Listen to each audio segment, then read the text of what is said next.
Good morning Gurukul, great morning all leaders. धन्यवाद जीवन sir, आपने बहुत ही अच्छा इंट्रोडक्शन दिया।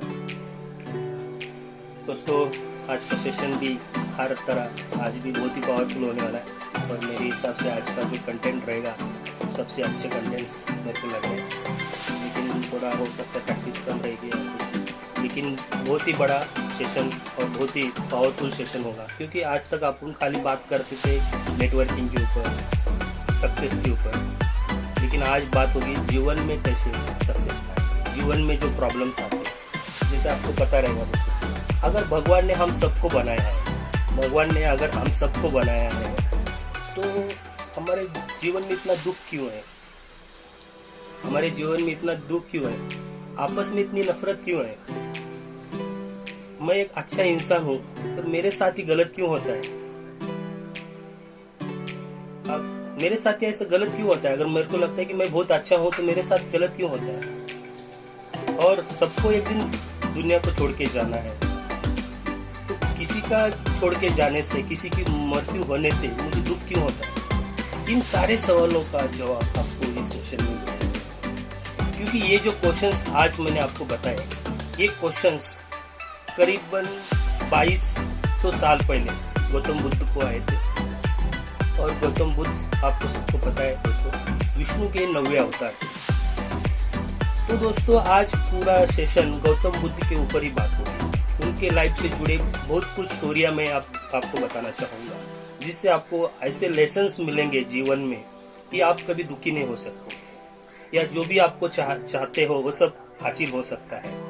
तो ऐसे ही कुछ बोलते ना, आपने नहीं सुनी होंगी ऐसी कुछ स्टोरीज मैं आज आपको बताने वाला हूँ। दोस्तों, मनुष्य का जीवन ये दुखालय है। ये कैसे है मैं अभी स्टोरी से बताना चाहता हूँ, क्योंकि दोस्तों जब भगवान बुद्ध का जन्म हुआ, ये जन्म हुआ उनका लुम्बियन यानी छोटे से गांव में हुआ। इसकी स्टोरी ऐसी है दोस्तों, जब उनकी माता प्रसव पीड़ा से त्रस्त हो रही थी या प्रेग्नेंट थी, तभी उनको ऐसा लगा कि मुझे माँ के पास जाना है। और उसकी माँ नेपाल में रहती थी, पहले भारत में था, आज वो नेपाल में हो। तो अपनी माँ के इधर जाने का उन्होंने ठान लिया और उनकी कुछ सहेलियाँ, उनके कुछ ग्रुप सैनिक के साथ में वो अपनी माँ की तरफ जाने से निकल। रास्ते में जब उनका प्रसव पीड़ा बढ़ने लगी, तभी उन्होंने ठाना इधर ही किधर पेड़ के नीचे बैठ जाते हैं। और सच में जहाँ पे वो रुके वो शहर का नाम लुम्बियन था, और वहाँ पे उनका बर्थ हुआ। आज वो टूरिस्ट स्पॉट है, वर्ल्ड से सारे लोग वहाँ पे आते, हर साल लाखों करोड़ों लोग वहाँ पे आते। तभी जब उनका जन्म हुआ, तभी एक साधु ने उस बालक को देख के एक भविष्यवाणी की थी, कि बोला कि ये बालक आगे जाके बड़ा सम्राट होगा, राजा होगा, या एक बड़ा सन्यासी होगा, साधु होगा। तभी उनके पिताजी शुद्धोधन, राजा शुद्धोधन को ये बड़ा अजीब लगा। तभी उन्होंने बोला, मेरा लड़का सन्यासी या साधु नहीं बनेगा, मेरा बेटा ओनली राजा होगा, सम्राट होगा। तभी उनके दिल में, मन में बात चल रही थी कि काश अगर ये साधु ने, ये सन्यासी ने अगर कुछ भविष्यवाणी की तो हो सकता है सही हो सके। तभी उनको थोड़ा डाउट हुआ, तो उन्होंने क्या किया कि अगर मैं मेरे बच्चे को दुख ही नहीं दूंगा या उसको दुख का एहसास ही नहीं होने दूंगा, तो वैराग्य या सन्यासी होने का उसके दिल में आएगा ही नहीं। तो इसके चलते उन्होंने क्या किया कि उनके बेटे को सारा का सारा सुख सुविधा वो राजमहल में देना चालू किया। खाना, खेलना, जो भी खुशियां चाहिए घर के अंदर, यानी कि राजमहल के अंदर ही मिलने लगी। 19 साल में एक खूबसूरत परी के जैसी एक खूबसूरत लेडी के साथ उनका विवाह हो गया। बच्चे सब खुशहाल, सब जिंदगी जी रहे थे। एक दिन राजा को इधर बाहर 10-15 दिन के लिए जाना था। तभी गौतम बुद्ध को ऐसा लगा कि मेरे पिताजी अगर आज 15 दिन के लिए बाहर जा रहे हैं, 10-15 दिन के लिए, तो मैं भी मेरे सैनिकों के साथ में थोड़ा शहर घूम के आता हूँ। शहर घूम के आता हूँ तो वो अपने सैनिकों के साथ में वो शहर घूमने को निकल गए। तो चलते चलते उनको एक रास्ते में एक बुजुर्ग खांसते हुए नजर आता है। तभी उस बाजू में जो उनके चालक थे, रथ चला रहे थे, उनको पूछा ये क्या है, क्योंकि उन्होंने कभी ऐसा देखा नहीं था ना, किसी बुजुर्ग को खांसते हुए या इतना जर्जर अवस्था में किसी को देखा नहीं था उन्होंने।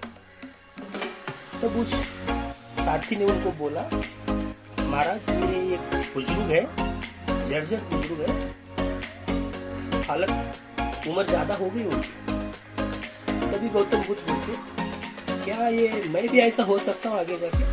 हाँ महाराज, ये सबको होना है, जिसका भी जन्म होता है, जब बड़ा होता है, थोड़ा थोड़ा होकर बुजुर्ग भी होता है, लास्ट में सबकी अवस्था ऐसी ही होती है। तो थोड़ा अटपटा लगता है उनको, ये ऐसा कैसा हो सकता है। ख्याल आ जाता है यार, अगर इंसान को इतना जर्जर अवस्था में बुजुर्ग होना है तो किस बात पे घमंड करता है, किस बात की खुशियां मनाता है, उनको थोड़ा अटपटा लगता है। फिर थोड़ा और आगे चलते, फिर उससे भी खतरनाक बुजुर्ग पूरा लेटा तड़प रहा, बीमारियों से तड़प रहा, सहायता मांग रहा है कि उसको कोई हॉस्पिटलाइज करे, या उम्र के आखिरी पायदान पे था। तो फिर से वो पूछता है, ये क्या है? महाराज ये बीमार बुजुर्ग है, तड़प रहा है, आखिरी सांसें गिन रहा है महाराज, बहुत ही हालत खराब है। क्या बोलते, मैं भी ऐसा बीमार हो सकता हूँ? हाँ महाराज, एक दिन सबको बीमारी आती है, हर एक बीमार पड़ता है, आप भी बीमार पड़ सकते हो, कभी भी ऐसा सोचता है। यार ये फिर मुझे मालूम ही नहीं था जिंदगी में ऐसे ऐसे मकाम से गुजरना पड़ता है। फिर मैं एक माल में बैठ के क्या कर रहा था इतने सालों से, तो अजीब लगता है। टेंशन में और आगे चलते रहते। फिर थोड़ा आगे जाने के बाद एक अंत यात्रा चलती जाती है, राम नाम सत्य है, राम नाम सत्य है। हम देख रहे क्या है ये। तभी वो साथी बोलता है, सर एक कोई व्यक्ति मर गया है, उसकी अंत्यविधि चालू है। क्या बात करो, ये कैसे होता है, ऐसा भी मरता है कोई? हाँ महाराज, हर एक को मरना है, जो भी पैदा होता है वो मरता है, आप भी एक दिन मरोगे। और थोड़ा शौक लगता है, ये कैसा होगा? तो बोलता है ऐसा कैसे हो गया कि अगर इंसान को मरना है तो फिर ये इतना उछल फुछल एंजॉय कैसे करता है? एक दिन मरना ही है तो फिर ये शान शौक, ये राजपाट, ये क्या है, इसका क्या है? बोलते ना ये पाखंड है, ऐसा लगता है उनको। फिर वो उसके आगे तो अभी सोचने का कुछ बात ही नहीं था। फिर सब बाहर तो घूम के घर चले जाते, राजमहल में चले जाते। वो बेचैन से रहते, उनको नींद नहीं आती है, उनको ये क्वेश्चंस के आंसर चाहिए रहते कि जरा, व्याधि, मृत्यु, ये दुख, ये लाइफ में इतना दुख है कैसे, इससे दुखों का कैसे निवारण हो जाएगा, उनको क्वेश्चंस आता है। उनको अपने खूबसूरत बीवी बच्चों से बहुत प्यार था, लेकिन उनका दिल वहां पे भी नहीं लग रहा है। ऐसा कैसे आप बोलते हैं अभी मैं जिंदगी जीऊं? तो उन्होंने सोचा कि ये भी लाइफ का मुझे सॉल्यूशन चाहिए। तो उनके जो क्वेश्चंस थे उसका हल ढूंढने के लिए, एकांतवास के लिए वो घर छोड़ना चाहते थे। और उनको पता है दिन में अगर निकलते थे तो उनके पिताजी उनको जाने नहीं देते, या उनकी खूबसूरत वाइफ उसको रोकती इमोशनली, बच्चे को मोह उसको जाने नहीं देगा। तो एक दिन रात को, मध्य रात्रि को उठते हैं, सब सोरे हुए रहते, खुद कंबल ओढ़ के चले जाते, पीछे मुड़ के भी नहीं देखते, और वो शांति की खोज के लिए जंगल में निकल पड़ते। और उसके बाद तो आपको पता है देव साधना में इतने लीन हो गए, उन्होंने इस क्वेश्चंस के आंसर ढूंढने का प्रयास किया, और आज साक्षात भगवान है, शांति का संदेश दे रहे। तो ये इतना चेंजेस लाइफ में गौतम बुद्ध के इसमें आया, और वो आज एक संत थे, गुरु थे, और विष्णु के 9वें अवतार है। तो इस स्टोरी से आपको ये तो पता चल गया रहेगा दोस्तों कि आपको किस बात का घमंड रहेगा। अगर तुम्हारी लाइफ में बीमारियां आने वाली है, बुढ़ापा आने वाला है, एक दिन मृत्यु होने वाले है, तो ये घमंड किस बात के लिए करते हो, दुखी किस बात के लिए होते हो? एक दिन सबको मरना है तो आपको भी मरना है, बस जीवन मिला है तो कुछ अच्छा करके मरना है। तो उसके प्रयास करो कि आपका जन्म क्यों हुआ है वो ढूंढो और शांति के मार्ग पे चलो। और एक मैं उनका एक स्टोरी बताता हूँ दोस्तों, बहुत ही पावरफुल स्टोरी है। क्या होता है जब ये समाज में शांति का संदेश पहुंचाने के लिए या उनके विचार समाज में पहुंचाने के लिए गाँव से गाँव घूमते रहते थे। इनिशियल लेवल पे ज्यादातर वो अकेले घूमते थे। जब ये घूम रहे थे ना, दूसरा स्टोरी है दोस्तों, यहाँ पे आपको और एक अलग, ये पहला तो मैंने स्टोरी बताया जो जरा व्याधि और मृत्यु के दर्द से क्वेश्चंस की वजह से उनको घर छोड़ के इस क्वेश्चंस के आंसर निकालने के लिए, उसका सोल्यूशन ढूंढने के लिए उन्होंने घर छोड़ा, तपस्या करने योग साधना में लीन हो गए। उसके बाद एक और एक स्टोरी दोस्तों उनकी लाइफ से जुड़ी। जब वो ऐसे संन्यास लेके जब समाज के उद्धार के लिए जब समाज में घूम रहे थे ना दोस्तों, एक भी धूप का दिन था, घूम रहे थे, चिलचिली धूप थी, प्यास भी लगी थी उनको। तभी एक सामने से एक अच्छी औरत सर पे एक मटका लेके, पानी भरेला मटका, ठंडा पानी होता है, तो लेके गया। गौतम बुद्ध को प्यास तो लगी, तो उन्होंने उस लेडी से बहन मुझे पानी दे, तो पानी मांगा। तभी वो लेडी उनको देख के भगवान ब्राह्मण, आप तो ब्राह्मण हो, मैं एक शूद्र फैमिली से हूँ, मैं आउटकास्ट हूँ, मैं आपको पानी नहीं दे सकती। आप पवित्र आत्मा हो और मैं एक शूद्र फैमिली से हूँ, मैं अगर आपको पानी दूंगी तो आप दूषित हो जाओगे। तभी भगवान बोलते, मैंने आपसे पानी मांगा है, आपकी जाति नहीं मांगी है। नहीं मानते, बोलते इंसान जो होता है जन्म से शूद्र या जन्म से वो शूद्र या श्रेष्ठ नहीं होता है। मनुष्य जो होता है वो अपने कर्म से शूद्र या श्रेष्ठ हो सकता है। शूद्र वही है ना जो दुष्ट है, गुस्सेला है, बोलते ना बहुत सी नुकसान पहुंचाने वाले हैं, राक्षसी स्वभाव के, वो शूद्र है ना। जिनके विचार ही शूद्र है वो शूद्र है, जिसके कर्म शूद्र है वो शूद्र है। तो जन्म से कोई शूद्र नहीं होता है। वो बता रहे उस लेडीज को, ये गीता में भी ये बात भी बोली गई थी, ये अभी भी गौतम बुद्ध भी लोगों को समझा रहे। तभी कैसा तो करके उनको समझाने के बाद उन्होंने उनको पानी दिया, पानी दिया। दोस्तों यही है कि इंसान अपने जन्म से बड़ा है, शूद्र या ये नहीं होता है, आपको अपने कर्मों से बड़ा होना चाहिए। अभी जितने भी कास्ट बने उनके कर्मों के हिसाब से कास्ट बने, उनके जन्म के हिसाब से नहीं बने थे। जो हिसाब से वो कार्य कर रहे थे लोग, अगर कोई खेती कर रहा है तो फार्मर, उनका कास्ट अलग हुआ था। जो कुछ कड़िया जैसे पत्थर से ऑर्नामेंट बना रहे थे, जैसे कि पत्थर से होता ना उकड़ बनाने का, जाता बनाने का, वो वडार समाज में आ गए। कुछ गाड़ियां बना रहे तो बैलगाड़ियां बना रहे तो उनका कास्ट अलग हुआ, सुतार हो गए। तो कर्मों से जाति बनती थी पहले, लेकिन लोगों ने उसको क्या किया, शूद्र और श्रेष्ठ करके भेदभाव करके बोलते ना वाट लगा डाली। तो ये हो गया दोस्तों। उसके बाद और एक मैं स्टोरी बताता हूँ।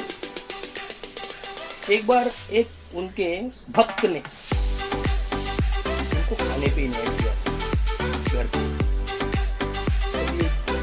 गौतम भगवान गौतम लेडी के घर पे खाने के लिए चले गए थे। उनको अच्छे से खाना परोसा जा रहा था, अच्छे अच्छे पकवान थे। तभी उस महिला के घर में काम करने के लिए बहुत सी और औरतें थी, वो बर्तन लेके आ रहे थे खाने का। तो एक लेडी बर्तन लेके आ रही थी खाना का, तो उससे हाथ से गिर जाता और वो पूरा सब्जी घर में फैल जाती है। तो वो लेडी पहले भी किसी घर में काम करती थी, तो उसको लगा अभी मेरी बहुत पिटाई होगी, बहुत गुस्सा होगा मेरी मालकिन मेरे पे। लेकिन इस बार वो ऐसा कुछ हुआ ही नहीं। उसकी मालकिन ने ना ही उसको गुस्से से देखा, ना ही उसको गुस्सा किया, ना ही कुछ उसको डांटा, कुछ नहीं। वो शांति से बैठी, उसको ऐसा लगा कुछ हुआ ही नहीं। सामने से फिर ये लेडीज शर्मा के बाद में मुझे, मेरे से गलती हो गई, मुझे माफ करो। बेटा कुछ नहीं, आप ऐसा करो दूसरा बर्तन लेके आओ। उसकी मालकिन ने, उन्होंने क्या किया, दूसरा बर्तन लेके खाना कुछ नहीं। तभी उस लेडी से, वो नौकरानी से रहा नहीं गया। उन्होंने पूछा, मालकिन आपने मुझे गुस्सा नहीं क्यों किया, आपने गुस्सा क्यों नहीं किया मुझ पे? मैं जहाँ पे पहले काम करती थी वहाँ पे तो मुझे मार पड़ती थी, इतना गुस्सा करते थे लोग वहाँ पे। नहीं बेटा, मेरे को ऐसा लग रहा है मैं गुस्सा करूँ, लेकिन मैं अपने सीक्रेट तिजोरी से एक चिट्ठी निकाली और उन्होंने दिखाया। उसमें था कि उनकी कली उनके पति की और उनके 8 बच्चों का देहांत होता है, मारे जाते हैं। उसका वो न्यूज का संभाल के रखती है, तो दिखाती है अगर मैं मेरे बेटे के 8 लड़कों के मौत से प्रभावित नहीं हुई, मेरे पति के मौत से प्रभावित नहीं हुई, तो तेरा बर्तन गिरना, सब्जी खराब वेस्ट होना, ये तो आम बात है ना। तो ऐसा कैसे? तो वो बोली मैं गौतम बुद्ध की शिष्य हूँ। उन्होंने क्या बोला? मैं गौतम बुद्ध की शिष्य हूँ। वहाँ वो स्थिर मन जो उनका काबू में रहता है ना दोस्तों, जब अपना मन अपने काबू में रहता है तो कोई भी बाहर की परिस्थिति आपको डगमगाएगी नहीं दोस्तों। आप किसी दुख से दुखी नहीं होगी, किसी सुख से सुखी नहीं होगी, एक स्थित प्रज्ञ लाइफ रहेगी तुम्हारी। तो ज्यादा उछलोगे भी नहीं और ज्यादा दुख भी नहीं होगा, वो एक लाइफस्टाइल। तो इसीलिए तो गौतम बुद्ध के इतने सारे अनुयायी बन गए ना, क्योंकि उन्होंने जो रास्ता बताया शांति का, वो काफी अच्छा था, उस रास्ते पे चलना जरूरी। तो ये उनको बहुत अच्छा लगा, तो उनको भी फिर उन्होंने भी चलने दिया, क्योंकि उनको भी सबको शांति से जीना है ना। इस जीवन में जो भी बंदा आता है उसको भी हर एक को खुशियां चाहिए, शांति चाहिए। तो ऐसी और एक स्टोरी है दोस्तों, माइंड पे कंट्रोल करने के हिसाब से, कॉन्फिडेंस बढ़ाने के हिसाब से। क्या होता है, एक गांव में एक हाथी पानी पीने के लिए चला जाता है तालाब, और तालाब में दलदल था, तो हाथी, बड़ा हाथी पानी में फंस जाता है। पानी में फंस जाता है, तभी गांव के सारे लोग आते, उसको बाहर निकालने का प्रयास करते, हाथी को निकलता ही नहीं। इतना बेकार फंस जाता है कि हाथी बाहर से निकलता ही नहीं। पूरा गांव प्रयास कर रहा है लेकिन हाथी बाहर नहीं आ रहा। तभी किसी बुजुर्ग ने बोला कि भाई इसी का भी सोल्यूशन शायद गौतम बुद्ध के पास ही होगा, चाहे तो आप उनको बुला के लाइए। तो गाँव के कुछ लोग गौतम बुद्ध को ढूंढने के लिए गए, उनको ढूंढ के लाए और उन्होंने स्टोरी बताई कि ऐसा ऐसा एक राजा का हाथी था, युद्ध में बहुत बड़ा बड़ा पराक्रम करता था, लेकिन आज पानी पीने के लिए तालाब में गया और फंस गया, निकल नहीं रहा। हम लोग प्रयास कर करके थक चुके। तभी गौतम बुद्ध आए, उन्होंने देखा, तभी उस राजा को बोला, आप राजा ऐसा करो, कुछ ढोल नगाड़े बुलाओ। अरे ये क्या है, ये कौन सा तरीका है सर? नहीं बोला, आप जो मैं बोल रहा हूँ ऐसा करो, आप ढोल नगाड़े जो भी है तुम्हारे युद्ध के सामान जो है बजाने सब लेके। सच में सब ढोल नगाड़े सब लेके आए, बजाना चालू था। और सच में थोड़ी देर के बाद हाथी अपना प्रयास करके एक पैर नीचे निकला, दूसरा पैर नीचे निकला और सच में बाहर आ गया। तो गांव के सारे लोग, राजा भी, तो ऐसा कैसा होगा? तभी गौतम बुद्ध बोलते, हाथी के अंदर वो पावर थी, कोई पावर की कमी नहीं थी, फिजिकल पावर की कुछ कमी नहीं थी, कमी थी कि आत्मविश्वास। वही आत्मविश्वास बढ़ाने के लिए वो ढोल नगाड़ा बजाना पड़ा, क्योंकि उसको भी एहसास हो गया कि मैं किसी युद्ध में हूँ, मुझे अभी कोई बड़ा कार्य करना है। दोस्तों ये सेम स्टोरी मैंने भी आपको गीता के कुछ लेक्चर देने के टाइम मैंने बताया थी। जब भी अर्जुन हतबल होके बैठ गया था कि मुझे युद्ध नहीं करना है, तभी श्री कृष्ण ने उनको मोटिवेट करने के लिए जो काफी सारी चीजें उनको बताई थी। बोले अर्जुन कि आप अगर युद्ध जीतते हो तो भी स्वर्ग जाओगे, अगर आप मर भी जाओगे तो भी स्वर्ग जाओगे। तो उनको भरोसा नहीं हो रहा था ना ये बात, तो उन्होंने खुद का विशाल रूप दिखाया। उन्होंने मैं कुछ बड़ा तो करके दिखाना पड़ता, तो उन्होंने खुद का विशाल रूप भी दिखाया और उसके बाद उन्होंने समझाया कि मैं सृष्टि का करता हूँ। देख अर्जुन, तू अगर युद्ध करता है, जीतता है, तो धरती को स्वर्ग बना सकता है और यहीं पे तू स्वर्ग की लाइफ जी सकता है।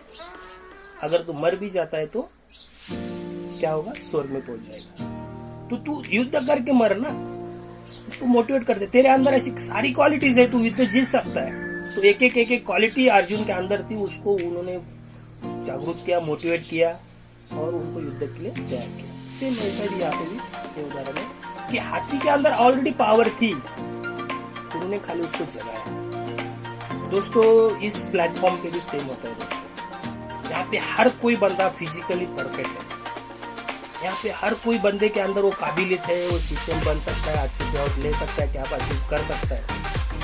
तो वहाँ पे खाली कमी जो होती है वो आत्मविश्वास की कमी होती है, तो खुद को उतना पावरफुल समझता है।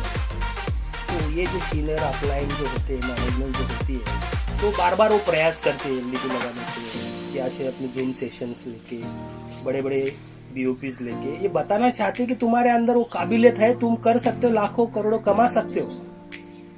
तो ये भी प्रयास अपनी कंपनी करती है। तो खुद में झांको कि सब कुछ तुम कर सकते हो।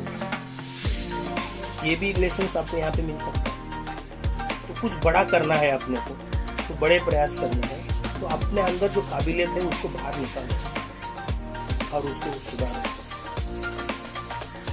तो वो हाथी को उन्होंने पावरफुल माइंड मोटिवेट करके उनको खुद के बलबूते वो बाहर आया। ये सीनियर लोग ने क्या किया, अपलाइन ने क्या किया, खाली उनको मोटिवेट किया ना, कॉन्फिडेंस बढ़ाया। यही होता है दोस्तों जीवन में। तो आप क्या क्या नहीं सीख सकते हो, बुद्ध के जीवन से सीख सकते हो, गीता से सीख सकते हो, किसी भी धर्म ग्रंथ से आप सीख सकते हो दोस्तों। हर एक धर्म ग्रंथ मनुष्य को शांति से दूसरों की सहायता करके दूसरों के लिए जीना सिखाता है, खुद की लाइफ भी संवारने को सिखाता है और दूसरे की लाइफ में भी खुशियां बांटने को सिखाता है। कोई भी धर्म ऐसे किसी को नुकसान पहुंचाने को नहीं सिखाया जाता। तो अपने विचार थोड़े से अच्छे पॉजिटिव करो दोस्तों, खाली खुद का सोचो मत, दूसरों के लिए भी कुछ करना सीखो दोस्तों। और एक खतरनाक स्टोरी है, क्षमा करना। ये क्षमा जो वर्ड होता है ना दोस्तों, ये क्षमा करना जो कार्य होता है भगवान का कार्य होता है। हर किसी इंसान में वो गट्स नहीं होता क्षमा करना। तो ये भी एक स्टोरी में आपको बताना चाहिए। तो क्षमा करना सीखो, किसी की गलतियों को माफ करना सीखो, किसी की गलती को नजरअंदाज करना सीखो। जो भी कल हो जाता है ना उसको याद मत करो दोस्तों। मनुष्य हर दिन जब नींद से उठता है ना वो नया जन्म होता है। तो पीछे क्या हुआ भूल जाओ, कल क्या हुआ भूल जाओ, आज क्या करना है, आप भी क्या करना है उसके बारे में सोचो। तो वही मैं आपको इस स्टोरी से मैं बताना चाहता हूँ। एक बार क्या होता है, एक धनवान सेठ इस शहर का बहुत अमीर रहता है, तो व्यापार के लिए बाहर जाता है दिन भर। तो एक दिन क्या होता है, जल्दी घर आ जाता है। एक बार वो जल्दी घर आने के बाद पता चलता है कि उनकी वाइफ गौतम बुद्ध को खाना खिला रही। तो उनको गुस्सा आता, चिढ़ जाते थे। तभी वो गौतम बुद्ध को चिल्लाने चालू, ए मूर्ख, तेरा इतना अच्छा शरीर है, हाथ पैर अच्छे है, सलामत है, काम करके खा सकता है, तू भीख मांग के क्यों खा रहा है, दूसरे के घर में जाके क्यों खा रहा है। गौतम बुद्ध को तुम सुना रहे, गौतम बुद्ध के चेहरे पे तो कुछ भी तकलीफ नहीं हो रही, कुछ भी उनको एहसास नहीं हो रहा है। तो मुस्कुराए, चले जाते, तो भी गुस्सा कर रहे, तो भी वो चिलमिला रहे, बोलो इसको मैं इतना गाली गलौज कर रहा हूँ तो भी इसके मुंह में कुछ, तो चेहरे पे कुछ एहसास ही नहीं हो रहा है। तो और डांटते, और उन्होंने गलती कर दी। उन्होंने क्या किया, गौतम बुद्ध के मुंह पे थूक दिया। लगा अभी तो गुस्सा होंगे गौतम बुद्ध, लेकिन गौतम बुद्ध ने भी थूका वो साथ किया और कोई भी हाव भाव नहीं, फिर चल गया। फिर ये अमीर इंसान, ये व्यापारी रात भर सोया। अरे बोला ये सन्यासी को मैंने इतना डांटा, मुंह पे थूका, तो इस पे ऐसा हुआ ही नहीं, कुछ असर हुआ ही नहीं। रात भर तड़प रहे, रात भर जाग रहे। बीवी उठ के दिख रही है, बोलते आपने बहुत गलत किया। वो एक सन्यासी थे, बहुत बड़े साधु थे, आपको ऐसा नहीं करना चाहिए। बराबर से जैसे ही सवेरे उठ जाते, फिर उनकी कहीं गौतम बुद्ध की सभा चालू रहती, हर दिन उनका प्रयास चालू रहता, लोगों को सिखाने का, जीवन को जीने का, वो सब लोगों को बताने का। आपका काम चालू रहता। तभी ये वहाँ पे पहुँच जाते, ये जो व्यापारी थे, वो जो अमीर इंसान थे, वहाँ पे पहुँच जाते और वो बोलते भगवान मुझे माफ़ करो, मैंने बहुत गलत किया। क्या गलत किया फिर? आपको मैं क्यों माफ़ करूँ? ऐसा फील कर रहे कि उनको कुछ एहसास ही नहीं हो कल क्या हुआ, कुछ नहीं। फिर लोग भी बाजी में सब देख रहे हैं, यार भगवान ये इंसान को माफ़ क्यों नहीं कर रहे? तो बहुत एक्सेप्ट कर रहे हैं, बोल रहे हैं भगवान मैंने बहुत गलती किया, मैंने आपकी मेरे को बहुत बड़ा अपराध किया, मुझे माफ़ करो। बार बार बोलते हैं लेकिन वो सब याद नहीं, आपने क्या किया कब किया मुझे याद नहीं, मैं क्यों माफ़ करो आप? तभी वो बोलते मैं जो कल था वो आज नहीं हूँ, मेरा जो जीवन कल का था, मेरे जो कल के जो एहसास थे मेरे पास आज नहीं है, मैं याद ही नहीं करता। जब मैं सो के उठता हूँ तो मैं नया जीवन जीता, तो मुझे याद ही नहीं कि आपने मुझे कल मेरे से कैसे व्यवहार किया, तो मैं आपको माफ़ क्यों करूँ? तो दोस्तों ये सोचो कि लोगों पे इतना जुल्म होने के बावजूद, गौतम बुद्ध के इतने ऊपर अत्याचार, तो अपमान होने के बावजूद उनको ये एहसास भी नहीं हो रहा है कि उन पे कुछ नहीं, तो ये सब षड्यंत्र किया। तो वो लोगों को समझा रहे, वहाँ पे भी बैठे उनको भी समझा रहे ना कि आप पे भी अगर किसी ने अत्याचार किया, आपने भी किसी ने गुस्सा किया, क्रोध किया है, तो आपको विचलित होने की जरूरत नहीं है। तो वो समझाना चाह रहे हैं कि लोगों को माफ तो करना ही है और गलती को दोहराना नहीं है। जो बुरे जो एहसास हो जाते हैं ना, उसको दोहराने का नहीं है जिंदगी में, पॉजिटिव सोचने का रहता है। आज क्या करना है, आज से मैं समाज के कार्य के लिए, समाज के भले के लिए कुछ कर सकता हूँ क्या, आज मैं फैमिली के भले के लिए कुछ कर सकता हूँ क्या, आज मैं मेरे देश के लिए कुछ कर सकता हूँ क्या। तो ये आपको सोचना चाहिए ना, ये सोचो, ग्रोथ पे फोकस करो, ये फोकस करना चाहिए। क्योंकि दोस्तों आप पे कर्ज रहता है, समाज का कर्ज होता है, फैमिली का कर्ज होता है, देश का कर्ज होता है, वो चुकता करना रहता है आप लोगों को, उसके लिए आपको प्रयास करना है। क्योंकि आपके ऊपर डिपेंड है आपकी फैमिली, वो आपसे कुछ चाहती है। जैसे अभी यहाँ पे अप्लायंस है, डाउनलाइन उनसे कुछ चाहती है कि मेरा भी लीडर कुछ अचीवर बने, मेरे भी लीडर के जैसा हम भी अचीव करें, मेरे लीडर में वो भी काबिलियत होना चाहिए कि उनको अच्छे से स्टेज पे बोलने को आना चाहिए, अच्छे से टीम डेवलप करने को आना चाहिए। वो भी वो देख रहे हैं, डाउनलाइन भी वो सोच रही कि मेरा लीडर परफॉर्मर बने, तो वो आपको देख के आगे बढ़ना चाहते हैं ना। कोई भी बच्चा आपके बाप को अच्छा ही देखना चाहता है, राजा के जैसे ही बाप होना चाहिए, ऐसे ही सोचता है ना। लेकिन कुछ कुछ किस्से ऐसे भी होते हैं, माँ बाप पालते रहते बच्चे को लेके, उनमें डॉक्टर कुछ तकलीफों का सामना करना पड़ता है। वैसे ही कुछ टीम में भी ऐसा होता है, लीडर अच्छे नहीं रहेंगे तो भी ऑनलाइन में से कुछ हीरो उभर के आ जाता है। तो वैसा आप लोग को हर प्रयास करना चाहिए, लोगों को माफ करने को सिखाना चाहिए, ठीक है। तो और एक स्टोरी में बताना चाहता हूँ दोस्तों कि गलत का इंसान पे असर नहीं होता। दोस्तों आपको भी पता रहेगा, अच्छी आदतें लगने को ना टाइम बहुत लगता है, बहुत पापड़ मिलने पड़ते हैं अच्छी आदत लगाने के लिए, लेकिन गलत आदत मानो ना इंसान फटक से लग जाती है। तो यहाँ पे ये स्टोरी बताने के पहले सभी महिलाओं का मैं सम्मान करता हूँ और माफ़ी चाहता हूँ। अभी जो स्टोरी बता रहा हूँ मुझे बताना तो ज़रूरी कि गौतम बुद्ध से जुड़ी है, लेकिन हो सकता है किसी को हर्ट हो जाए, लेकिन मेरा उद्देश्य किसी को हर्ट करना है। और ऐसा कुछ टेंशन लेने की बात नहीं, क्योंकि सत्य है, सत्य तो बता नहीं है, छुपेगा भी नहीं दोस्तों। एक मौका ऐसा आता है दोस्तों कि जैसे गौतम बुद्ध के वक्त आम इंसान भी है, सामान्य इंसान भी है, राजा भी है, गरीब भी है, वैसे दोस्तों एक हमेशा मिलती है। तो उन्होंने गौतम बुद्ध को खाने के लिए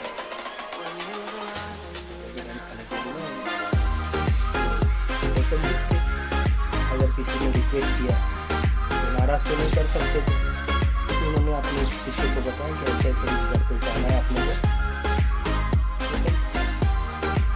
और नॉर्मली अगर नेता गौतम बुद्ध है तो गौतम बुद्ध भी जाएंगे, बाकी के जो शिष्य रहते हैं बाहर और घरों में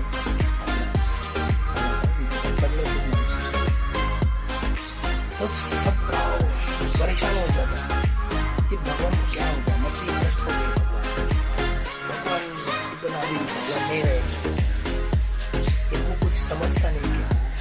भिक्षा के घर में खाना खाने के लिए कैसे जा सकते? वो अभी अपवित्र हो जाएंगे, लोग उनकी बुराई करेंगे, उनका सब कीर्ति नष्ट हो जाएगा। तो गांव वाले, उनके शिष्य सब परेशान है दोस्तों।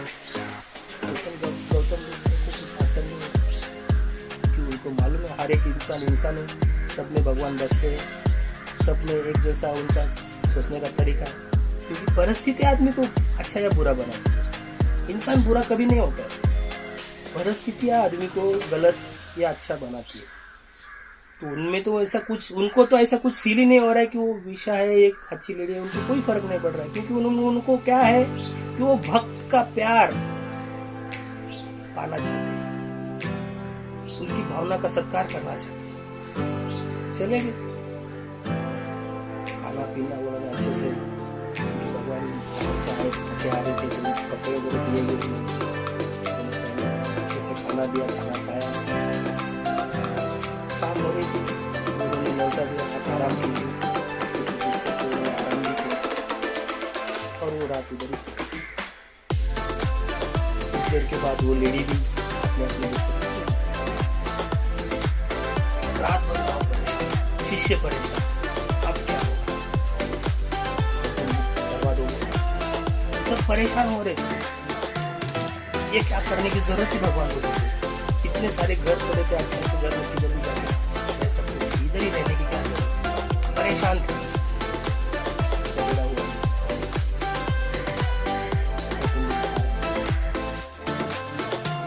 और आश्चर्य तब हुआ दोस्तों जब वो वेश्या थी, पहले एक अप्सरा के जैसे डेकोरेट कपड़ों पहन के आई थी, पहली बार जब स्वागत कर रही थी गौतम बुद्ध का बुलाने के लिए।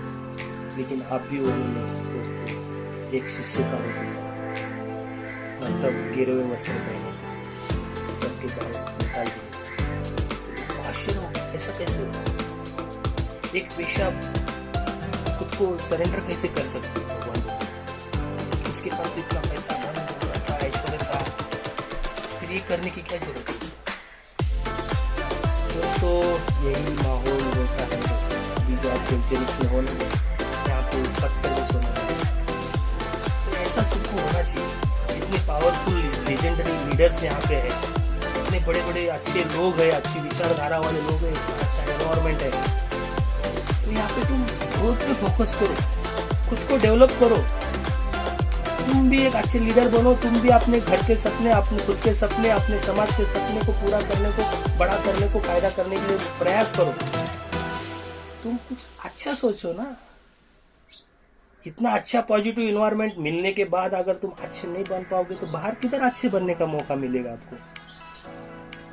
तो ये स्टोरी से दोस्तों ये मैं बताना चाह रहा हूँ कि एक वेश्या उसकी सोच बदल सकती है, गौतम बुद्ध के रास्ते पे चलना चाहती है, शांति के मार्ग पे चलना चाहते हैं, समाज के लिए कुछ अच्छा कार्य करना चाहते हैं। और ये दोस्तों मनगढ़ंत कहानियां नहीं है दोस्तों, ये रियल कहानियां होती है। आपको भरोसा नहीं आता, जिस लुम्बियाना का बात कर रहे हैं वहां पे मैं जाके आया, इसका मतलब वो गाँव तो है अभी जिंदा। फिर वो लेडी का भी नाम था दोस्तों, अम्रपाली नाम था, और उसके किस्से तो पॉपुलर है। तो दोस्तों गौतम बुद्ध इस घटना से ये आपको बताना चाह रहे हैं कि तुम गलत संगत में रहोगे तो गलत नहीं होना चाहिए, तुम्हारे अंदर वो गट्स होने चाहिए। अगर तुम किसी बेवड़ो लोगों के साथ में हो तो बेवड़ा नहीं बनना चाहिए, किसी चर्ची के साथ में रहते हो तो चर्ची नहीं होना चाहिए। तुम्हारे अंदर तुम्हारे जो क्वालिटीज है उस पर तुमको अड़िग रहना है। अभी यहाँ पे परफॉर्मर लोगों के साथ में रह रहे हो तो परफॉर्मर बनो ना, नॉन परफॉर्मर क्यों बन रहे हो? तो ये मैं यहाँ पे बताना चाह रहा हूँ। जब एक वेश्या एक उनकी शिष्य बन सकती है तो आप भी यार एक पावरफुल लीडर बन सकते हो। ये तुम ठान लो और कुछ अच्छा बनने का प्रयास करो दोस्तों। तो अभी एक किस्सा मैं आपको बताता हूँ, इससे जीवन में खुशियाँ होना बढ़ेगा। क्या बात कर रहे हो? खुशियों के लिए तो मैं इतना तड़प रहे हो, खाने के लिए तड़प रहे हो, लेकिन ऐसा अभी क्या बोलने वाले हैं गौतम बुद्ध, और मैं आपको ऐसा क्या बताने वाला हूँ जिससे आपकी खुशियाँ 100 गुना बढ़ सकती है। सच बात है, क्योंकि रियलाइज होना चाहिए जीवन में दोस्तों। ये जो सुख दुख मानने से है दोस्तों, ये अपना वहम है, खाली ये अपना भाव है, अपने मन के होते ना, ये मन के होते ना, मन के भाव है तुम्हारे। तुम जैसा सोचते हो वैसे ही रहते हो। खुद को दुखी मानोगे तो दुखी रहोगे, खुद को सुखी मानोगे तो। ये स्टेट ऑफ माइंड है ना सर, ये जो भाव होते हैं स्टेट ऑफ माइंड है, आप किस तरह के रिएक्ट करते चीजें। तो एक बार क्या होता है, एक कुरूप लेडी, थोड़ी सी काली सावली लेडी दौड़ते दौड़ते भगवान बुद्ध के पास आती है।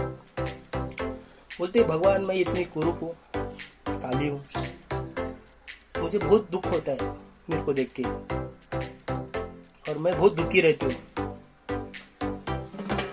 मुझे कोई इज्जत नहीं देता, कोई भाव नहीं देता, मैं गिल्टी फील करती हूँ खुद को, मैं ऐसा क्यों हूँ, ऐसी क्यों हूँ कुरूप। तो फिर वो गौतम बुद्ध को बोलती है आपको ऐसा क्यों लग रहा है कि आप दुखी हो। तो मुझे वो लेडी बोलती कि मैं बहुत दुखी हूँ, मुझे इस दुखों से मेरे को छुटकारा चाहिए। तो भगवान बुद्ध उनको एक टास्क देते हैं, बोलते भाई आप ऐसा करो, आप समाज में जाके किसी भी एक ऐसे इंसान को लेके आओ जो दुखी नहीं है, बहुत सुखी है, एक सुखी इंसान को लेके आओ। खुश हो जाते हैं। मेरे मालिक जहाँ पे वो काम करते खेतों में, वो मालिक जो फार्मर होता है वो अमीर है, ऐसा उसको फील होता है, क्योंकि वो देखती है ना उसके यहाँ पे राशन पानी धन धान्य बहुत है, घर अच्छा है, बहुत कुछ सुविधा है, उसको अच्छी लग रही है वो मालिक की। उसको ऐसा लगता है कि मैं मालिक को लेके आता हूँ। जब वो अपने फार्मर के पास जाती है कि दादा ऐसा ऐसा है, गौतम बुद्ध को ये मेरा किस्सा बताया, तो उन्होंने बोले कि एक सुखी इंसान को या खुश इंसान को लेके आओ, तो आप मेरे साथ चलेंगे भगवान बुद्ध के पास। तभी वो फार्मर बोलता है अरे बेटा मैं इतना दुखी इंसान हूँ, आपको कैसे लगा कि मैं खुश हूँ। नहीं, आपके पास इतना सारा अनाज है, इतना अच्छा घर है, बच्चे हैं, फैमिली है। नहीं बोलती मैं बहुत दुखी हूँ, मैं आ नहीं सकता, क्योंकि ये जब मैं सब मेहनत करता हूँ ना, भले मेरे पास दिख रहा है ये सब मेरे को जमींदार को देना पड़ेगा, तो मेरा कुछ नहीं, बस जो रोजी रोटी चलती है उतना ही है। लेकिन मैं भी बहुत दुख हूँ कि मैं मेहनत करता हूँ, दिन रात खेतों में आपके साथ भी मेहनत करता हूँ, तो ये मुझे सब मेहनत करके भी मेरे को ये जो फल है, अनाज है, वो मेरे को जमींदार को देना पड़ेगा। तभी उसको लगता है कि यार जमींदार खुश रहेगा, तो वो जमींदार के पास चली जाती है। तो उनको बोलते हैं दादा ऐसा ऐसा मैंने गौतम बुद्ध से मेरा ऐसा ऐसा सवाल था, तो उन्होंने मुझे पूछा था कि शहर से किसी भी एक खुश इंसान को लेके आओ। तो उसको ऐसा लगता है जमींदार खुश रहेगा, तो जमींदार को लेके जाने का प्रयास करते। तभी जमींदार बोलता है आप गलत सोच रहे भाई, मैं भी खुश नहीं, ये सब संपत्ति, ये सब अनाज, ये सब ऐश्वर्य आपको नजर आ रहा है, हमें भी बहुत दुख, क्योंकि राजा के मंत्री लोग आते हैं और उनको हमको जकात देना पड़ता है, या जो भी है उनको राजा को देना पड़ता है। तो मेरे हिसाब से जो मंत्री लोग रहते ना वो ऐश्वर्य होते, क्योंकि महलों में रहते, राजा के साथ रहते, एंजॉय करते। तो उसको ऐसा लगता है कि अभी मंत्री लोग खुश रहेंगे, तो फिर मंत्री के पास जाती है, उनको वहाँ पे पूछती है कि ऐसा है कि मेरे को गौतम बुद्ध से क्वेश्चन किया था, उन्होंने एक खुश इंसान को लेके आने के लिए बोला, तो आप मेरे साथ चलेंगे क्या। वो मंत्री बोलते हैं आपको कैसे लगा कि आप खुश हैं। मैंने बोलते आपको बगैर मेहनत के जमींदार आपको इतना सारा अनाज देता है, इतना सारा जकात वगैरह देता है, और आप इतने बड़े राजमहल में रहते हो, आपका सब नौकर चाकर है, इधर सब सुविधा है, आप लाइफ एंजॉय कर रहे हैं, खुश है आप। नहीं बोलते हैं बेटा कि हमें भी राजा को रिपोर्ट करना पड़ता है, हमें भी युद्ध की तैयारी करनी पड़ती है, हमें भी दुश्मन को लड़ना पड़ता है, सब चीज़ कामों में व्यस्त रहते हैं, हमें भी वक्त नहीं मिलता है खाने को, दिन भर काम रहता है, राजा के आर्डर पे हमको रेडी होना पड़ता है। बहुत परेशानी से हम गुजरते हैं, तो राजा के लिए हम काम करते हैं। तो ऐसा होता है कि शायद ये मंत्री खुश नहीं, मतलब राजा खुश नहीं, तो वो राजा के पास चली जाए, राजा को बोलती है ये ऐसा है, गौतम बुद्ध को मैंने बोला था कि मैं एक खुश इंसान को लेके आऊंगा, तो आप मेरे साथ आएंगे। तभी राजा बोलता है ये कैसे मान लिया कि हम खुश हैं? तो बोलते आपका तो इतना बड़ा राज्य है, इतना बड़ा राजमहल है, इतनी सारी सेना है, इतने सारे नौकर चाकर है, इतना अच्छा फैमिली है, तो आपके पास ऐसी क्या सुविधा नहीं है कि जो आप दुखी हो? तो वो बोलते हैं देखो इतना बड़ा ऐश्वर्य, इतना बड़ा राज्य है, तो इसको संभालने का भी टेंशन रहता है। कब कौन किधर से हमला करेगा, कौन मेरा मर्डर करेगा, उसे जान लेगा, उसका मेरे को भरोसा नहीं है। मेरे को रात भर नींद नहीं आती। राजा बोल इतना बड़ा पहरा है, सब कुछ है, तो भी उसको रात भर नींद नहीं आ रही, वो बता रहा है। और फैमिली में भी मेरे इतने सारे दुश्मन है, घर के ही लोग मुझे मारेंगे, इसका भी मुझे भरोसा नहीं। और परेशान हो जाते हैं। तो राजा हो कि भी अगर खुश नहीं है, तो जीवन में ऐसा इंसान कौन है खुश रहेगा? तो फिर दौड़ते दौड़ते फिर गौतम बुद्ध के पास जाते हैं। उसे भगवान मुझे तो ऐसा कोई खुश इंसान मिला नहीं। तो वो उनको बताते हैं आप बहुत खुश हो, जो भी आपको मिला है उसमें तो खुशी मनाओ। जीवन में हर कोई दुखी है, तो उसको रियलाइज होता है, ये स्टेट ऑफ माइंड है, मानने की बात है। तो इस पे और एक स्टोरी आपको बताने की जरूरत है क्या है? तो मैं आपको और बताता हूँ। ये पक्षियों पे डिपेंड है। तो पक्षियों पे डिपेंड है तो मतलब क्या होता है, एक बार कौवा काव काव कर रहा था, परेशान था बहुत। तो भगवान नजर आ रहे उसको, भगवान से पूछता यहाँ पे गौतम बुद्ध, तो कोई एक भगवान उनको मिले, तो उनको वो पूछ रहे भगवान मैं बहुत दुखी हूँ। कौवा बोल रहा है भगवान को मैं बहुत दुखी हूँ। तो वो तो क्यों? ये क्या मेरा कलर है क्या, ये मेरा रंग है क्या, ये मेरा आवाज है क्या फटेना? तो परेशान है कौवा, क्योंकि समाज में भी उसकी कुछ इज्जत नहीं है ना, ढंग का कलर है, काला कलर, कोई काला कलर होता है क्या, और ऊपर से आवाज भी बदसूरत है, वो बहुत परेशान है। वो भगवान बोलते तेरी नजर में ऐसा कौन है खुशनसीब? वो बोलते पैरेट है, पैरेट बहुत अच्छा कलर है उसका, बहुत अच्छी आवाज है, मुझको मियां बहुत खुश है। तो फिर बोलते जा उसके जैसा तेरे को बनाता। भगवान बोलते हैं मैं मिट्टू मियां के जैसा तेरे को बनाता हूँ।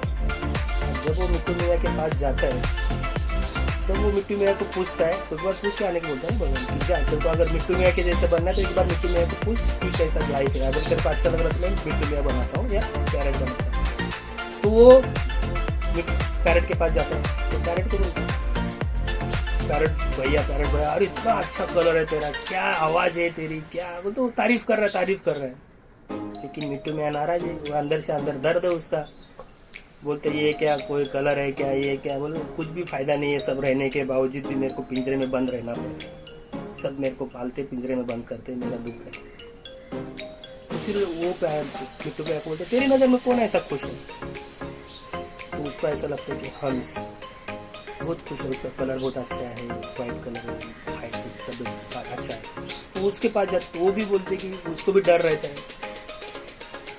तो उससे भी नाराज है, वो भी नाराज है, वो भी बोलता है तेरे साथ अच्छा कौन है? वो बोलते हैं मोर है।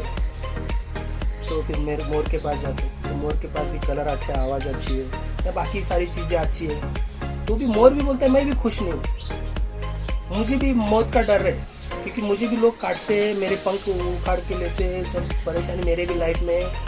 तो वो दुखी बोलते हैं, जीवन में ऐसा खुश इंसान नहीं है कोई, मनुष्य भी नहीं है और प्राणी भी नहीं है। तो समझ में आ रहा है ये सुख और दुख मानने की बात है। तो ये आपने को क्या करना है, सुख और दुख मानना पड़ेगा।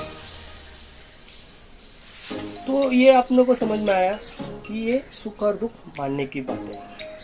और दोस्तों एक मिनट,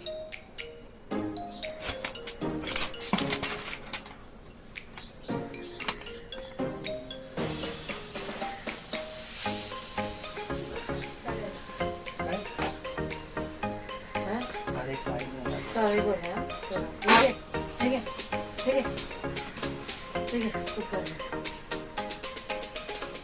सॉरी दोस्तों। और दूसरा एक दोस्त में आपको स्टोरी बताता हूँ। तो आप पूरा जीवन बहुत गौतम बुद्ध के बारे में बात करें तो दोस्तों, और भी यहाँ पे काफ़ी अच्छे स्टोरीज मुझसे लाइफ से जुड़ी हुई है गौतम बुद्ध के। तो एक बार क्या होता है, एक राजमहल में उनका कुछ काम चालू था, सत्कार चालू था, उनको वहाँ पे न्योता दिया था। तब एक बावर्ची है ना, बहुत नाराज था क्योंकि सबको नोटिस किया जा रहा था। लोग सबको अच्छा बोल रहे थे, ये अच्छा है, वो अच्छा है, ये राजा अच्छा है, ये इसके मंत्री अच्छे, वो तो सबको रिकॉग्नाइज हो रहे थे, लेकिन बावर्ची को कोई रिकॉग्नाइज नहीं कर रहा था। तो उसका एक अंदर से डर था। तो उन्होंने गौतम बुद्ध को बोल के दिखाया, भगवान सब मंत्रियों की वाह कर रहे हैं, ये इनकी वाह कर रहे हैं, सबको रिकॉग्नाइज कर रहे हैं, लेकिन मेरा कोई रिकॉग्नाइजेशन नहीं हो रहा है, मुझे कोई अच्छा नहीं समझ रहे लोग। तो वो बोलते हैं कि आपको ऐसा क्यों लग रहा है? तो बोलते एक काम करते, यहाँ पे सबसे बड़ा दरवाजा किधर है? है जा वहाँ पे वो दरवाजे को छू के आ जाए। तो आधा एक घंटा लगने वाला रहता है, इतना बड़ा दरवाजा रहता है। वो भाग भाग के जाता है, वो दरवाजे को छू के आता है। फिर उनको बताऊंगा गौतम बुद्ध। तो फिर से बोलते हमें भरोसा नहीं हो रहा है, दरवाजे को छू के आया। 2 घंटा लगता है तो 1 घंटे में कैसे आया है? नहीं, फिर से जा, दरवाजे को टच कर। फिर से दौड़ दौड़ के जाता है, वो दरवाजे को टच करके फिर आता है। ठीक है दोस्तों, फिर आता है दौड़ के, फिर भी बोलते हैं हमको भरोसा नहीं, अभी भी तो 1 घंटे के अंदर आया। 2 घंटे का प्रवास हुआ तो इतना भाग भाग के आ रहा है, हमको लग रहा है कि तो आधे रास्ते से आया है, भरोसा नहीं आ रहा तेरे काम पे, तो तूने जो कार्य किया उस पर हमको भरोसा नहीं आ रहा। बाकी के शिष्य भी नाराज हो जाते हैं, बोलते हैं भगवान ऐसा क्या तरीका है, इनको क्यों ऐसा सता रहे हैं? फिर दौड़ाने के लिए बात करते हैं, नहीं भगवान आप ऐसा करो कि आपका कोई शिष्य को उधर दरवाजे पे भेज दो, फिर मैं उनके सामने दरवाजे को टच करूंगा, फिर वापस आऊंगा। ठीक है, एक शिष्य को आगे भेज देता है, वो जाके दरवाजे के पास रुक जाता है, फिर ये जाता है, दरवाजे को टच करता है, फिर वापस आता है। फिर बोलते हैं अभी बताओ। तभी वो शिष्य भी साथ में आ जाता है ना बाद में, तो उसको तो रियलाइज हो जाता है कि ये टच करके आया। लेकिन ये करने के पीछे का राज आपको पता है ये क्यों कर रहा है?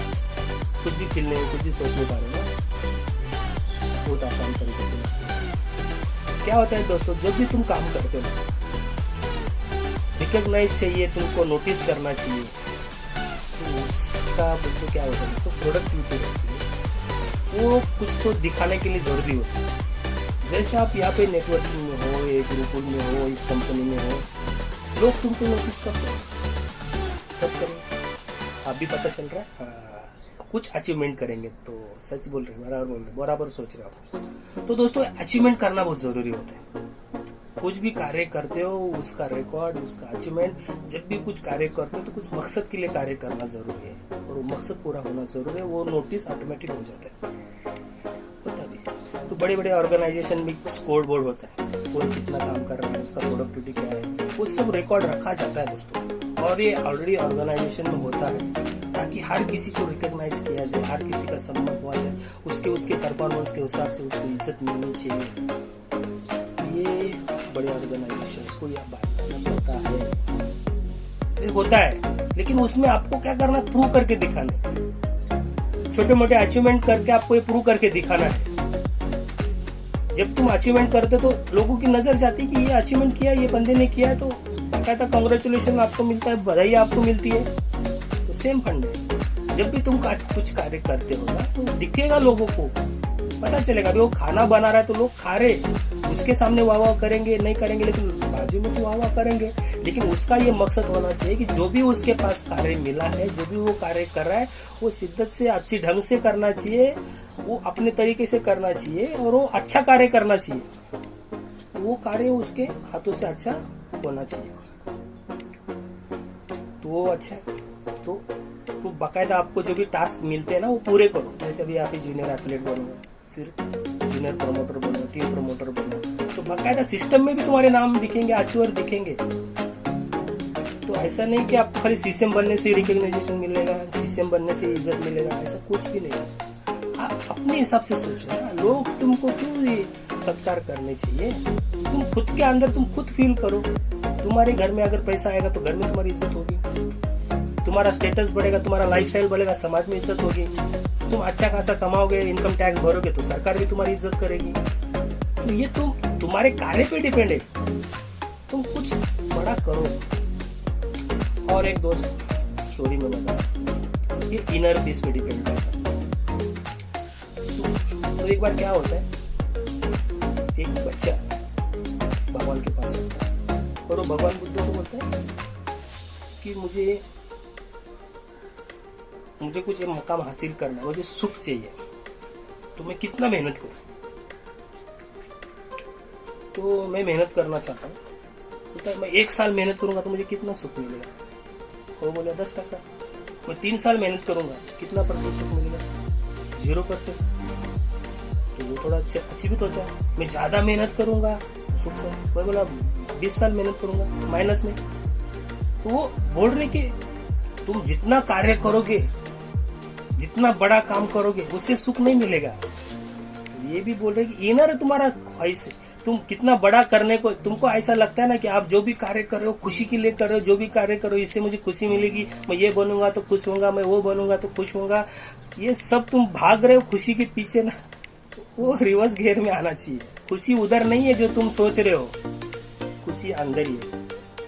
तो ये भी यहाँ से आपको सुनना चाहिए। तो ये काफी अच्छा आपको इस यहाँ पे दोस्तों गौतम बुद्ध के इस जीवन से भी आपको ऐसा बहुत कुछ सीखने को मिलेगा दोस्तों, बहुत कुछ। तो मुझे ऐसा लगता है कि यहाँ से आपने को जीवन में ऐसे ऐसे अनगिनत स्टोरीज है लाइफ जीवन में, उसका तुम एहसास करो। और ये रियलाइज जब भी कभी होगा मालूम है कि जीवन में तुम कुछ छोटे छोटे प्रयास करके हासिल करके ना खुशियां, तब वो फायदा होता है। तुम कुछ करने ही नहीं जा रहे तो वो सच अभी मैं जो भी बातें कर रहा हूँ ना, ये आपको झूठ भी लग सकती है, क्योंकि कभी ये फील भी नहीं किया रहेगा जीवन में। अभी सीसीएम बनने से खुशी मिलती है, दुख मिलता है, ये आपको अभी नहीं पता चलेगा। जब सीसीएम बनोगे तभी पता चलेगा। तो वो वैसे ही रहता है ना दोस्तों, जब जितने बड़े मकाम पे जाते हो ना, जिम्मेदारियां वो बढ़ जाती है। तो जिम्मेदारियां बढ़ने से दुख होता है कि सुख होता है? आप फील करो ना, जब आप बच्चे थे तब खुश थे क्या? बहुत खुश थे क्योंकि माँ बाप तुम्हारी केयर कर रहे थे। जब युवा थे तो खुश थे क्या? तभी क्या लगता था, बच्चे थे तभी आपने को क्या लगता था कि मैं जवान बनूंगा तो बहुत खुश होऊंगा, कॉलेज जाऊंगा, मजा करूंगा, ऐसा लग रहा था। जब स्कूल में थे तो कॉलेज लाइफ अच्छा लग रहा था, क्योंकि माँ बाप भी बोलते ना कि अभी सीरियसली पढ़ाई कर, 10वीं पास हो जाएगा ना, तेरी लाइफ में खुशी ही खुश है। तो अपन 10वीं तक सीरियसली पढ़ाई कर रहे थे। जैसे ही 10वीं पास हो गए तो ऐसा कर 2 साल ही अभी 11वीं 12वीं पढ़ाई कर, 12वीं के बाद तू पढ़ने बोला इंजीनियरिंग में जाएगा तो लाइफ जिंगाला एकदम खुशियाँ ही खुशियाँ रहेगी। तो 2 साल फिर सीरियसली पढ़ाई किए, फिर इंजीनियरिंग को एडमिशन है, किधर जो भी तुमने एडमिशन लिया आगे की पढ़ाई के लिए, तभी क्या लगा? तभी खुशियाँ मिली कि आपको? जब तुम 10वीं में से 12वीं में आए तभी खुशियाँ मिली क्या? 12वीं से आगे आप पढ़ाई कर रहे हो तभी खुशियाँ मिलेगा? नहीं ना। तभी जब भी तुम्हारा आगे का पढ़ाई हुआ तभी क्या बोल रहे थे कि ऐसा करो, अभी इतना 2-3 साल का पढ़ाई बाकी है, ये खत्म करने के बाद डिग्री मिलने के बाद तुम नौकरी पे जाओगे ना, बहुत खुशियाँ तब खुशियाँ मिली क्या नौकरी पे जाने के बाद? तब क्या बोले, अभी ऐसा करते, लाइफ सेट करते, शादी कर देते, शादी करने के बाद खुशियाँ मिलेगी। मुझे बताओ यहाँ पे मेरे हिसाब से 80-90% लोग शादीशुदा है। कौन खुश है? बच्चा खुश था कि ये शादीशुदा इंसान खुश है? जिम्मेदारी बढ़ गई ना दोस्तों। अभी तो खुद को वक्त देने को भी टाइम नहीं। बचपन में तो मस्ती करता रहता था, पूरा दिन खुद के लिए था, उसके लिए। अभी हर वक्त टेंशन रहता है, बच्चे का पढ़ाई कैसा होगा, बच्चे का ये, फिर फैमिली का वो, दुनिया भर का झमेले में हो। तो संसार में सुख नहीं है। तो अभी संन्यास तो लेने को नहीं जा रहे हो ना? बस मैं जो बोल रहा हूँ अभी सीरियसली तो आप ले रहे हो, लेकिन जीवन में सक्सेस पाने के लिए इसको यूटिलाइज करो। अभी वो फिर से रिवर्स घेर में जाके योगी मत बनना जाके। मैं इसीलिए ये सेशन जानबूझ के सीसीएम कॉन्टेस्ट के बाद लिया। मुझे लगा कि यार अभी यहाँ पे सन्यासी बन जाएंगे तो मेरे पेट पे पैर नहीं गिरेगा भाई, मैं मेरे पैरों पे जी रहा हूँ। और आपके वजह से कोई कंपनी भी सोच नहीं रही कि आप पैसा लाओगे, बिजनेस लाओगे तो अमीर बनेगी, वो बहुत बड़ा होने वाला है। लेकिन दोस्तों मैं ये बोलना चाह रहा हूँ कि आप खाली पैसों के पीछे मत भागो, आप सुख सुविधा के पीछे भी मत भागो, जिम्मेदारियां उठाओ। वो एक एहसास तुम्हारे अंदर होना चाहिए। देखो, एक माँ बनना एक खूबसूरत एहसास भी है और उसके पीछे दर्द भी है। तो इसका मतलब लेडीज ने माँ नहीं बनना चाहिए क्या? बनना चाहिए ना, क्योंकि वो एहसास भी खुश होना चाहिए। अभी यहाँ पे सीसीएम बनना दुख की बात भी हो सकती है, क्योंकि पूरी टीम की जिम्मेदारी उनके पास आ जाती है। क्योंकि कंपनी डाउनलाइन जो होते डायरेक्ट मैनेजमेंट को बोलना नहीं जाएगी, वो पहले अपने जो टॉप लीडर रहेंगे उससे बात करेगी, और जो सीनियर लीडर है उससे बात करेगी, उनसे वो गिला शिकवा जो भी दर्द है उनको बताएगी। बॉस मेरा ये पे आउट नहीं है, बॉस मेरा धंधा नहीं हो रहा, बॉस टीम नहीं बढ़ रही है, ये वो सारे क्वेश्चंस का आंसर उस बंदे को देना है, जिम्मेदारी बढ़ गई। तो दोस्तों आशा करता हूँ कि आज से तुम एक खुशहाल लाइफ जियो। जितनी ज़िंदगी में पैसे की ज़रूरत है वैसे उतने से कई ज़्यादा दोस्तों रिश्ते की ज़रूरत है, खुशियों की ज़रूरत है। तो अपने रिश्ते, अपने खुशियाँ खुद को बनानी है। और मैं आशा करता हूँ कि एक खुशहाल ज़िंदगी जीने के लिए अपना चरित्र भी अच्छा होना चाहिए, उस पर फोकस करो। तो एक अच्छा कैरेक्टर डेवलप करो। और दूसरों को नाम रखना गलत बात है, और अपने अंदर क्या काबिलियत है वो पहले झांको। और मैं बोलता हूँ कि एक लास्ट सेंटेंस बोल के जाता हूँ। मेरे को ये बताना ही था और मैं मिस भी कर दिया था। मेरे को बताओ, किसी को आप नाम रख रहे हो, किसी पे आप गुस्सा कर रहे हो, इसका मतलब मालूम है तुम खुद को कितना हानि पहुंचा रहे हो? ये रियलाइज हो रहा है आपको कभी? कितना बड़ा नुकसान तुम खुद के ऊपर कर रहे हो। दोस्तों ये ब्रेन है ना, जितना अच्छा सोचोगे उतना अच्छा बनेगा, जितना गलत सोचोगे उतना गलत बनेगा। वो तो दूर की बात है, वो ब्रेन पे तुम्हारा अभी वो सोच जाएगी नहीं। जब तुम माइंड मिस्ट्री पे क्लासेस अटेंड करोगे, मेंटोरिंग क्लासेस अटेंड करोगे, जब होगा ना साइकोलॉजी होगा, कॉन्शियस माइंड, सब कॉन्शियस माइंड, इसके ऊपर जब स्टडी करोगे तब तुम्हारे को रियलाइज होगा कि तुम्हारे पास क्या क्या खासियत है। तो कभी आओ एलडीपी में, तो ये सारी तुम्हारे डाउट भी क्लियर हो जाएंगे। लेकिन जिस पे मैं एक उदाहरण देता हूँ, तुम गुस्सा करते हो तो नुकसान किसका होता है? देखो मैं मानता हूँ जब तुम किसी पे गुस्सा कर रहे हो ना, सामने वाले को कुछ होगा नहीं होगा वो तो मुझे नहीं पता, लेकिन 90 से ज़्यादा% नुकसान तुम्हारा होता है। कैसे होता है वो? एक कोयला है, कोयला, दगड़ी कोयला लो, नॉर्मल भी मत लो। जो पहले के ज़माने में अगिन गाड़ी बोलते ना अपना, रेलगाड़ी में जो कोयला डाल डाल के, तो पिक्चरों में देखा था ना, जो कोयला पिक्चर था, तो कोयला शाहरुख खान के गले में घुसा दिया था, गिरा, बात नहीं करना चाहिए। वो कोयला, जलता हुआ कोयला हाथ में लिया। क्यों? तुमको गुस्सा आया ना। अगर तुमको किसको गुस्सा आया तो क्या करोगे? कोयला उसको फेंक के मारोगे ना, ये फील करो। तो मुझे बताओ, जब तुम जलता हुआ कोयला हाथ में ले रहे हो और फेंक के मार रहे हो, तो मुझे बताओ सबसे ज्यादा नुकसान किसको हो रहा है? सबसे ज्यादा नुकसान किसको हो रहा है? फील कर रहे हो? रियली पकड़ो तुम, ये कोयला तुम्हारे हाथ में आया है और 2 मिनट रुको, निशाना पकड़ रहे हो, 2 मिनट रुको, हाथ में ये कोयला हो तुम्हारे, जल रहा है तुम्हारा हाथ, पता नहीं 10 मिनट रखने के बाद तुम्हारा हाथ निकामी हो जाएगा, और फेंक के मारो। तुम्हारा फेंक के मारने के बाद शायद वो झुक गया, टेढ़ा हो गया, बैठ गया, तो निशाना चुक जाएगा, लेकिन तुम्हारा हाथ दोस्त जल गया। सेम दोस्तों गलती तुम करो। जब भी तुम किसी पे गुस्सा करते हो, जब भी तुम किसी को नाम रखते हो, कुछ भी दिक्कतें होती है ना लाइफ में, जो भी तुम निगेटिव सोचते हो ना, निगेटिव का सबसे ज्यादा असर खुद पे होता है। इसीलिए लोगों के बारे में पॉजिटिव बोलो, लोगों के बारे में अच्छा बोलो, कभी गुस्सा नहीं करो। जिंदगी एक ही बार मिली। अभी अपना शेट्टी सर बोलते, लिव लाइक किंग साइज, राजा के जैसा जियो। राजा बोलो तो देने वाला रहता है, लेने वाला नहीं रहता, भिखारी नहीं रहता राजा। राजा के जैसा जियो, तो राजा के जैसा जियो मतलब तुम किसी को कुछ दो, मदद करो। तो दोस्तों आशा करता हूँ आज का सेशन मुझे भी लग रहा है अच्छा हुआ है। तो किसी को शेयरिंग करना है तो शेयरिंग कर सकते। हैंड ओवर टू आज के होस्ट जीवन व्यापारी सर। धन्यवाद गुरुकुल कोर कमेटी जिन्होंने मुझे ये मौका दिया आज बात करने का। मैं तहे दिल से धन्यवाद करना चाहता हूँ मेरे मेंटर अरविंद आयर सर और कोर कमेटी को। Thank you participant.